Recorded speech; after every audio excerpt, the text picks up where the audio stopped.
In this video, I'm going to show you how to connect Zapier to Facebook leads step by step so you can automatically capture new leads and send them wherever you want without doing everything manually. This is a simple automation setup that can save you a ton of time if you run Facebook ads, generate leads for clients, or just want your new contact information organized instantly. If this tutorial helps you, go ahead and hit like and subscribe for more easy software guides like this. Alright, let's get into it. First, open Zapier in your browser and go to your dashboard. Once you're inside Zapier, look for the Create button and click it. This is where you start building a new automation. After that, choose Zap Workflows, since that's the type of automation we need for connecting a trigger and an action.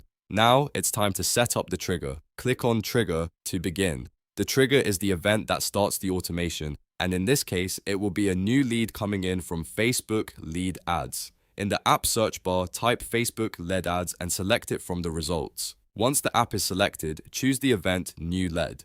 This tells Zapier that every time a new lead is submitted, it should detect that activity and start the workflow. After selecting the event, Zapier will ask you to log in to your Facebook account. Go ahead and connect the account that has access to your Facebook lead forms. Make sure you choose the correct account and grant the required permissions so Zapier can read the lead data. Once the login is complete, you can continue to the next step. Now it's time to choose the action. Click on Action because this is what Zapier should do after a new Facebook lead comes in.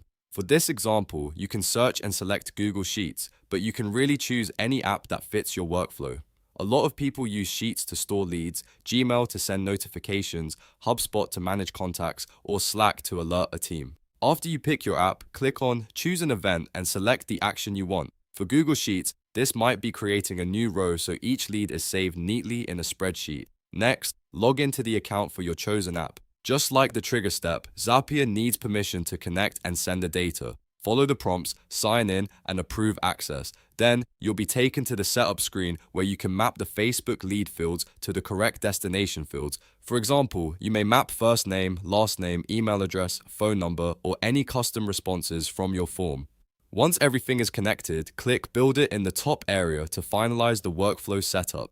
Zapier will then prepare the automation so you can check that all the steps are working properly. Before turning it on, always use Test Run. This is an important step because it lets you confirm that a sample lead is being sent correctly and that your action app receives the data in the right format. If the test works as expected, the last step is to click Publish.